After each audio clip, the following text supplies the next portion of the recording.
أعوذ بالله من الشيطان الرجيم بسم الله الرحمن الرحيم واتبع سبيل من أناب إلي صدق الله العظيم وصدق رسوله النبي الكريم الأمين ونحن على ذلك لمن الشاهدين والشاكرين والحمد لله رب العالمين إن الله وملائكته يصلون على النبي يا أيها الذين آمنوا صلوا عليه وسلموا تسليما الصلاة والسلام عليك يا سيدي يا رسول الله وعلى آلك وأصحابك يا سيدي يا حبيب الله الصلاة والسلام عليك یا سیدی یا نبی اللہ وعلی آلک واصحابک یا حبیب اللہ۔ حمد و صلاۃ کے بعد 22 جمادی الثانی امیر المومنین خلیفۃ المسلمین، اور یہ غور کرنے والے لفظ ہیں کہ افضل البشر بعد الانبیاء، خلیفہ اول بلا فصل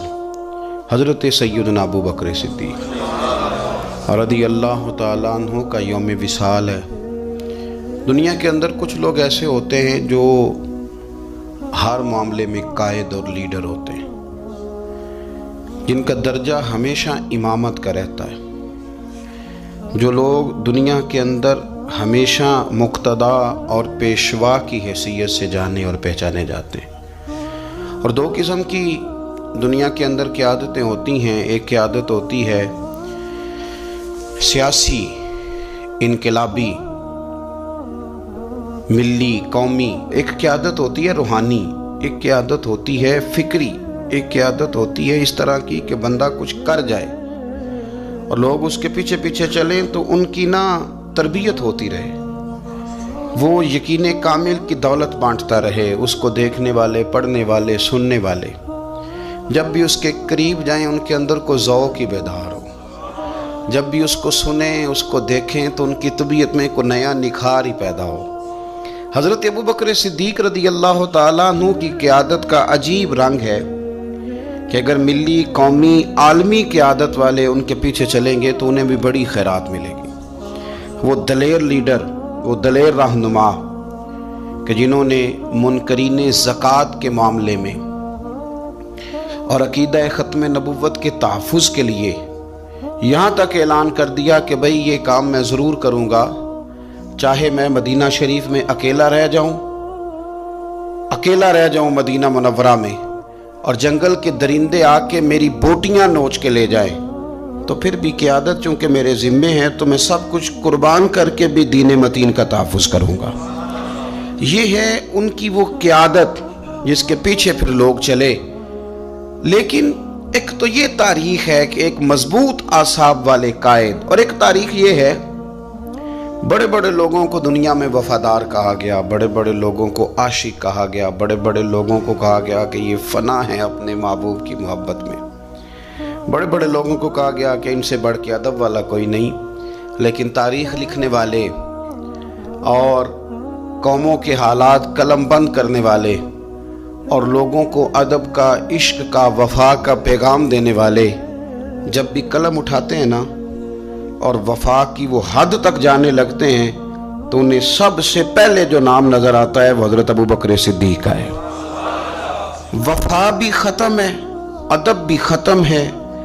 عشق بھی ختم ہے۔ کوئی دنیا کی تاریخ جس میں ادب لکھا جائے گا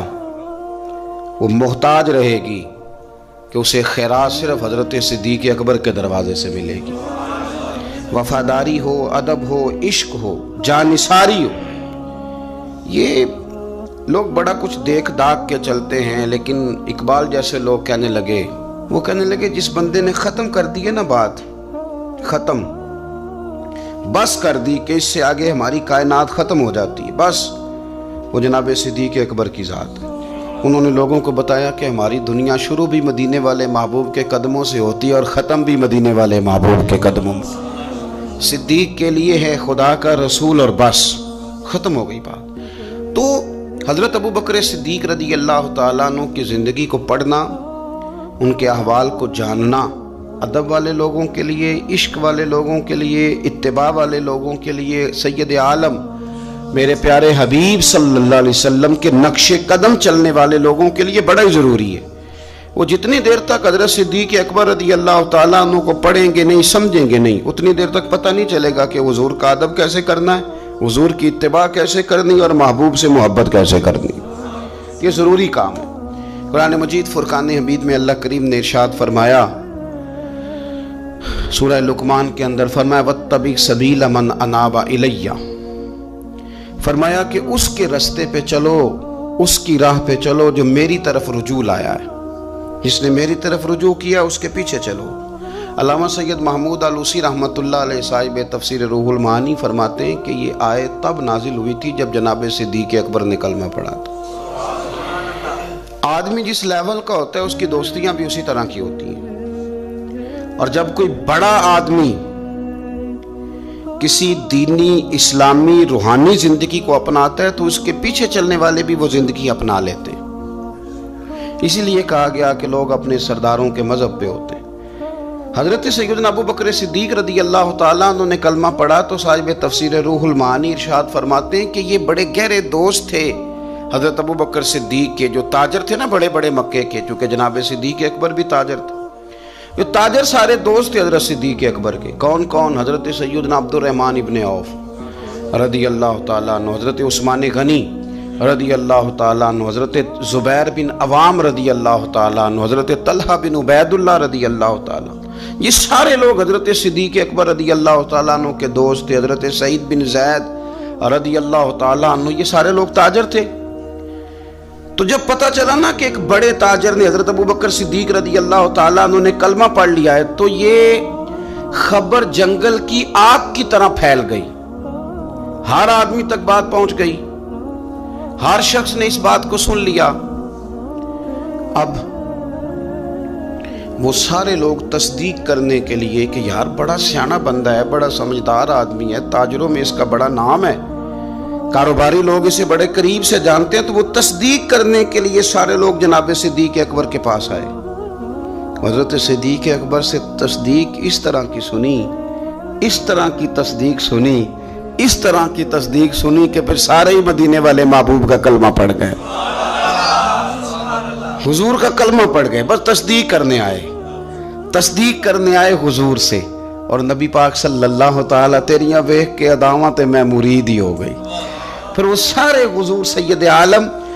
آئے تھے تصدیق کرنے، سودا لینے کے لیے بازار گئے ہم، پر ہاتھ اس کے بکے جس کے خریدار گئے ہم۔ تو وہ نا حضور کی غلامی میں آ گئے۔ تو سمجھ لیں اس بات کو اور اس پر غور کر لیں کہ نبی پاک علیہ الصلوۃ والسلام کے اس غلام کا یہ حال ہے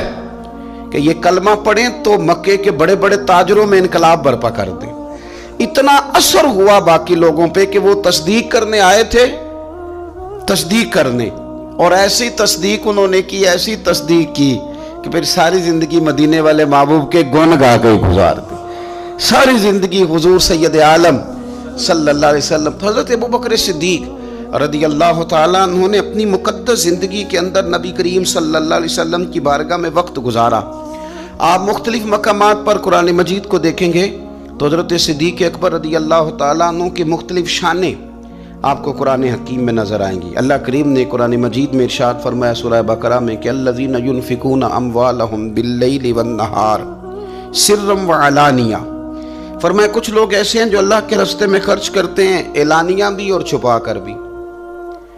اور وہ کس طرح خرچ کرتے ہیں؟ رات کو بھی خرچ کرتے ہیں اور دن کو بھی خرچ کرتے ہیں، اعلانیہ بھی، چھپا کے بھی، دن کو بھی، رات کو بھی۔ تو یا اللہ ملے گا کیا؟ فرمایا فَلَهُمْ أَجْرُهُمْ عِنْدَ رَبِّهِمْ، ان کا اجر ان کے رب کے پاس ہے، وہ اللہ کے پاس ہے، اور راز ہے، ان کا اجر ان کے رب کے پاس ہے، ان پر نہ کوئی خوف ہوگا نہ وہ غمگین ہوں گے۔ یہ وہ لوگ ہیں جو رات کو بھی خرچ کرتے ہیں، دن کو بھی خرچ کرتے ہیں، اعلانیہ بھی خرچ کرتے ہیں، چھپا کے بھی خرچ کرتے ہیں۔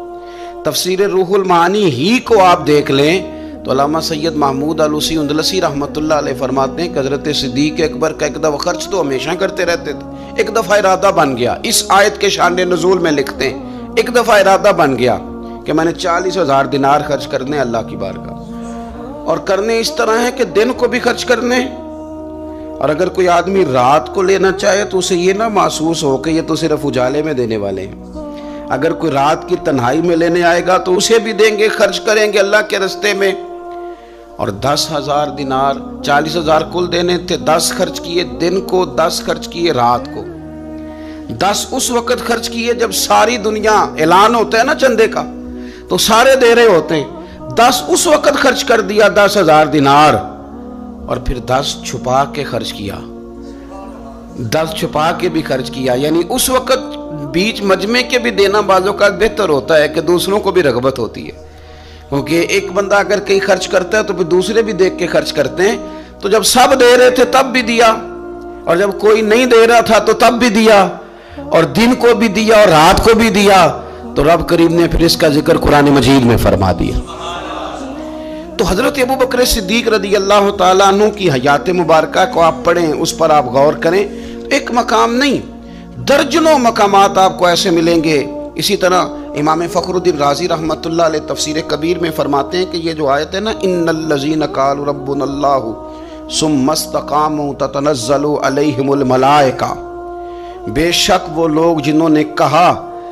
کہ ہمارا رب اللہ ہے، پھر وہ اس پر قائم ہو گئے تو ان پر فرشتے اترتے ہیں، اور فرشتے کیا کہتے ہیں؟ اللہ تخافوا ولا تحزنوا، خبردار خوف نہ کرو، غم نہ کھاؤ، وَأَبْشِرُوا بِالْجَنَّةِ الَّتِي كُنْتُمْ تُوعَدُونَ، اور خوش ہو جاؤ اس جنت پر، تمہیں خوشخبری دینے آئے ہیں اس جنت کی جس کا رب نے تمہارے ساتھ وعدہ کیا ہے۔ تو امام راضی کہتے ہیں یہ جو کہا نا کہ وہ لوگ جنہوں نے کہا اللہ ہمارا رب ہے، پھر وہ ڈٹ گئے، پھر ان پر فرشتے اترے اور فرشتے خوشخبری دینے کے لیے اترے، فرمایا یہ بھی حضرت ابو بکر صدیق کی شان میں نازل ہوئی ہے۔ اس لیے کہ حضرت صدیق اکبر نے اس وقت کلمہ پڑھا تھا جب کوئی اور کلمہ نہیں پڑھتا تھا، پہلے مسلمان حضرت صدیق اکبر آزاد مردوں میں سے پہلے مسلمان، آپ نے کلمہ پڑھا، رش دیکھ کے تو بھائی عام جگہ پہ بھی بڑے لوگ آ جاتے ہیں، لیکن تنہائیوں میں، ابتدا میں، بالکل شروع میں جس ہستی نے صرف جلوہ والضحیٰ دیکھا، آج لوگ بڑے جمہوریت پسند ہیں کہ ساری دنیا جدھر جائے گی ہم نے ادھر جانا ہے، جدھر رش زیادہ ہوگا اس وقت ہم چلیں گے، لیکن حضرت ابو بکر صدیق رضی اللہ تعالیٰ عنہ اس وقت کلمہ پڑھا جب اسلام پر تنہائیاں تھیں، غربتوں کا دور تھا، انہوں نے یہ نہیں دیکھا کہ ساری دنیا کدھر ہے، انہوں نے یہ دیکھا کہ میرے محبوب کی رضا کدھر ہے، اور پھر اس پر انہوں نے تکلیفیں برداشت کی، تکلیفیں پلیٹ میں رکھ کے نہیں غلامی مل جایا کرتی، تکلیفیں برداشت کی، مار بھی کھائی، مال بھی دیا، تکلیف بھی سہی، تانے بھی سہے، باتیں بھی سنی، قبیلے کے اندر سے بھی مخالفت ہوئی، باہر سے بھی مخالفت ہوئی، وہ ڈٹے رہے، تو رب فرماتے جب یہ ڈٹ گئے نا تو پھر میں نے بھی ان کی مدد کے لیے فرشتے نازل کر دیے، پھر اللہ تبارک و تعالیٰ نے انہیں کوئی لاوارث نہیں چھوڑا، پھر ان کی مدد اللہ نے اپنے فضل سے فرمائی۔ تو حضرت صدیق اکبر رضی اللہ تعالیٰ عنہ کی مقدس حیات مبارکہ، اس پر بے شمار فضائل میں آپ کو احادیث ملیں گی، بے شمار آپ کو آیات بینات ملیں گی۔ سمجھنے کی چیز یہ ہے کہ ان کی زندگی کو دیکھا جائے، پڑھا جائے۔ میں نے بڑا غور کیا ہے، جتنا کو میرا محدود سا مطالعہ ہے، جتنا کو میں فہم اور علم رکھتا ہوں، میں نے بڑا غور کیا ہے اور بڑی باریکی سے کیا ہے، اور ان کی زندگی کے شب و روز کو بار بار پڑھا ہے، اور وہ جتنے پیچ و تاب ہیں ہجرت سے لے کر بدر تک اور بدر سے لے کر فتح مکہ تک،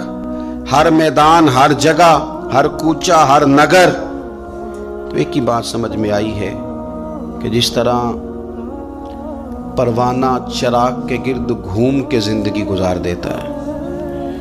گھوم کے زندگی گزار دیتا ہے، روشنی جہاں نظر آتی ہے تو پروانہ ساتھ ہی نظر آتا ہے، کہیں اور دکھائی دیتا ہی نہیں۔ اسی طرح میرے پیارے حبیب نبی کریم صلی اللہ تعالی علیہ وسلم کی نبوت کی روشنی کے گرد جو پروانہ دیوانہ وار ہمیں نظر آتے ہیں ان کا نام حضرت ابوبکر صدیق ہے۔ حضور کی رضا کو پا لینا، حضور کیا چاہتے ہیں اس چاہت کے مطابق کوشش کرنا۔ جس نے میرے نبی پاک علیہ الصلوۃ والسلام کے ساتھ عداوت رکھی اس کے ساتھ عداوت رکھنا، اسے اپنا دشمن جاننا۔ جس کے ساتھ میرے نبی کریم صلی اللہ تعالی علیہ وسلم کی غلامی کا رشتہ ہو گیا، جو حضور کا وفادار ہو گیا، اس کے ساتھ دست شفقت پھیرنا، اس سے پیار کرنا۔ حضور صلی اللہ علیہ وسلم نے خود فرمایا کہ میری امت پر سب سے زیادہ نرمی کرنے والے ابوبکر صدیق ہیں۔ اس کے ساتھ محبت کرنا، اس کے ساتھ پیار کرنا، اپنی ظاہری زندگی کو، اپنے وجود کو، اپنی خواہشات کو، اپنی اولاد کو، اپنے تعلق کو، سب کو پیچھے رکھ کے سب سے آگے اپنے محبوب کی ذات کو رکھنا۔ یہ کمال صرف حضرت صدیق اکبر ہی کو حاصل ہے۔ لوگ عمل کرتے ہیں پر مزیدار نہیں کرتے، چل پڑتے ہیں پر پورا نہیں چلتے، رشتہ بناتے ہیں پر سوچتے ہیں کہ اتنا ہی کافی ہے، اتنی زیادہ وفا اور اتنی زیادہ پیچھے چلنے کی کیا ضرورت ہے۔ لیکن حضرت ابوبکر صدیق رضی اللہ تعالیٰ نے جو رشتے بنائے، پھر وہ رشتے نبھائے، پھر انہوں نے حضور کی اس غلامی کو نبھا کے دکھایا۔ کلمہ پڑھا۔ ہمارے ایک بزرگ فرمایا کرتے تھے ابوبکر نے دوستی لگائی تھی مکے میں اور جوان کرائی بدر و احد خندق میں، اور فرماتے ہیں ساتھ نبھائی ہے قبر میں بھی۔ پانی پرنا سہیلیاں تے رنگا رنگ کڑے، او بھائی اسی تے پریا اس دا جانیے جس دا توڑ چڑھے۔ اور بڑی احتیاط کے ساتھ، بڑی احتیاط کے ساتھ، بڑی احتیاط کے ساتھ اگر انہوں نے کبھی مشورہ بھی دیا نا، ایک جنگ کے موقع پہ حضور نے مشورہ مانگا تو عرض کی حضور آپ جیسے حکم کریں گے ہم ویسے ہی حاضر ہیں۔ اگر کبھی مشورہ مانگا بھی تو انہوں نے بڑا محتاط ہو کے بڑے احتیاط سے، کوئی زیادہ رائے نہیں، اس لیے کہ جس سے پر اعتماد زیادہ ہوتا ہے اس کی ذمہ داری بھی زیادہ ہوتی، جس سے محبت زیادہ کی جاتی ہے اس کی ڈیوٹی بھی زیادہ ہوتی۔ سب سیاں رل پانی نو چلیاں، کوئی مڑ سی پار کے، جنہاں نے پار کے سیر تے چایا وہ قدم رکھن ڈر ڈر کے۔ انہیں پتہ تھا مجھ پر اعتماد زیادہ ہے، تو ان کی ذمہ داریاں، اس کا انہیں احساس، وہ ہر جگہ یار بات کو سمجھو نا، اگر مدینے میں کچھ جنازہ ہے تو ابوبکر صدیق اس میں بھی پہلے نظر آتے ہیں، اگر مریض کی عیادت کرنی ہے تو صدیق اکبر اس میں بھی پہلے نظر آتے ہیں، اگر کسی جگہ کسی غریب کی مسکین کی خدمت کرنی ہے تو صدیق اکبر وہاں بھی پہلے نظر آتے ہیں، اور میرے مدینے والے محبوب نماز پڑھانے کے لیے کھڑے ہوتے ہیں تو صف میں بھی پہلے نظر آتے ہیں۔ انہیں پتہ تھا کہ جنہاں نے پار کے سر تے چایا وہ قدم رکھن ڈر ڈر کے، بڑی ڈیوٹی کی، بڑی ڈیوٹی، آخر دن تک ڈیوٹی کی اور کھول کے کی۔ اور حضور سید عالم صلی اللہ تعالی علیہ وسلم کے وصال ظاہری کے بعد بھی حضور کے دین سے، حضور کی اولاد سے، حضور کے صحابہ سے، نبی کریم صلی اللہ تعالی علیہ وسلم کے مشن سے انہوں نے وفاداری والی ڈیوٹی کی۔ اور ابوبکر صدیق رضی اللہ تعالیٰ عنہ کو جب نور والے کفن میں لوگ تدفین کے لیے اٹھا رہے تھے،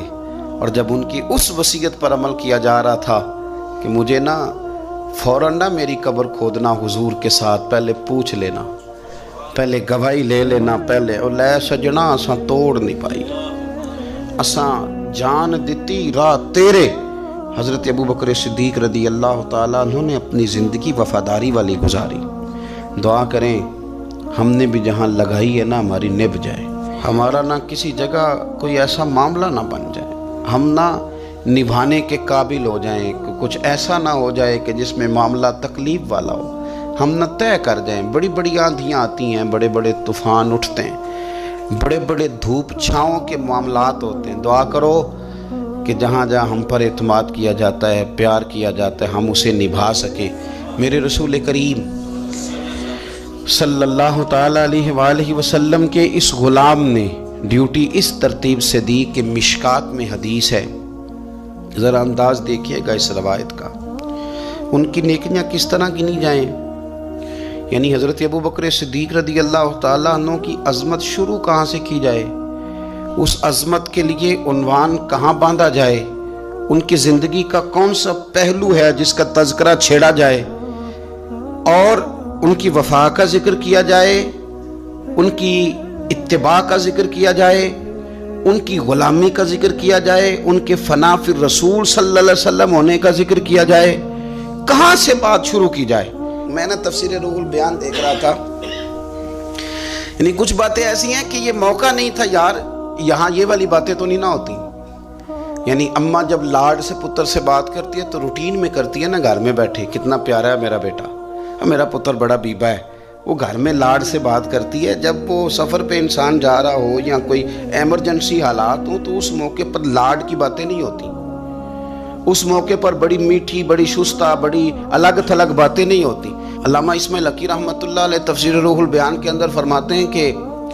جنگ بدر کے اندر نا حضرت ابو بکر صدیق رضی اللہ تعالیٰ عنہ کے صاحبزادے، وہ پہلے بھی آپ نے سنا ہوا ہے، بڑی معروف بات ہے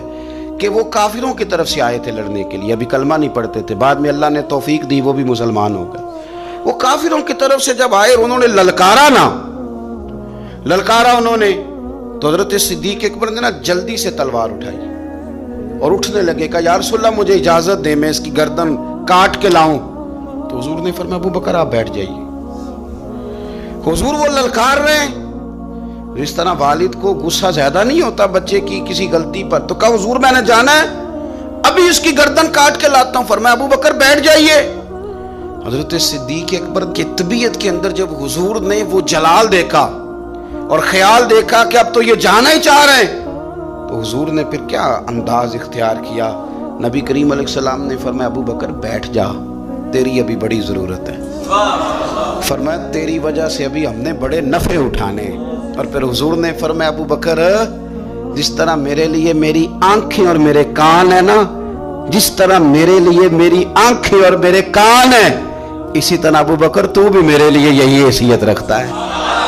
جس طرح بندہ آنکھوں سے دیکھتا ہے، کانوں سے سنتا ہے، اللہ کرے آپ کو سمجھ آئے، آنکھوں سے دیکھتا ہے اور کانوں سے سنتا ہے، فرمایا ابو بکر تو میرے لیے اسی طرح ہی ہے، گویا میں تیری صورت میں ہی تو دنیا کو دیکھتا ہوں۔ تو عشق میں، پیار میں، وارفتگی میں جو اللہ تعالیٰ نے اعزاز انہیں عطا فرمایا وہ ہمیں سکھا گئے کہ حضور کی محبت میں جینا کیسا ہے، اس محبت کو نبھانا کیسے ہے، اور اس کے اندر تا دم آخری کس طرح کر کے وقت گزارنا ہے۔ بس شرط یہ ہے کہ سیکھیں، ان سے سیکھیں۔ جنہوں نے آج تک فیصلہ نہیں نہ کیا کہ وہ کیا ہیں، وہ دیندار ہیں کہ دنیا دار ہیں، وہ شہری تو ہو کے جینا چاہتے ہیں کہ دیہات کے کلچر میں بسنا چاہتے ہیں، وہ طریقت کے راہ کے مسافر ہیں کہ وہ کوئی سیاست۔ جنہوں نے آج تک فیصلہ نہیں نہ کیا، تو جو فیصلہ نہیں کر سکے وہ نتیجہ کب حاصل کریں گے؟ ہم فیصلہ نہیں کر پاتے ساری زندگی، ہمیں پتہ ہی نہیں ہوتا دراصل ہم کیا ہیں۔ بس زندگی میں جن لوگوں نے فیصلہ کر لیا ہوا ہے نا کہ ہم کیا ہیں، ہم درویش ہیں، فقیر ہیں، صوفی ہیں، ہم دنیا دار ہیں، ہم مال و دولت والے ہیں، ہم سخی ہیں، ہم متقی پرہیزگار ہیں، عبادت کیا ہیں ہم، جنہوں نے فیصلہ کر لیا ہے نا، پھر ان کا سفر بھی شروع ہو گیا، ان کا سفر بھی شروع ہو گیا۔ جب سفر شروع ہو جائے تو پھر کبھی نہ کبھی منزل بھی آ ہی جایا کرتی ہے، لیکن جنہوں نے ابھی تک فیصلہ ہی نہیں کیا تو وہ کس طرح کر کے منزل تک پہنچیں گے۔ دعا یہ ہے کہ اللہ تعالی ہمیں حضرت ابو بکر صدیق رضی اللہ تعالیٰ عنہ کے طریقوں پر چلنے کی توفیق عطا فرمائے۔ اللہ ہمیں ان کے رستوں کا مسافر بنائے، ان کی وفاداری، ان کا عشق، ان کی غلامی کے اللہ ہمیں خیرات عطا فرمائے۔ آخر دعوانا ان الحمدللہ رب العالمین۔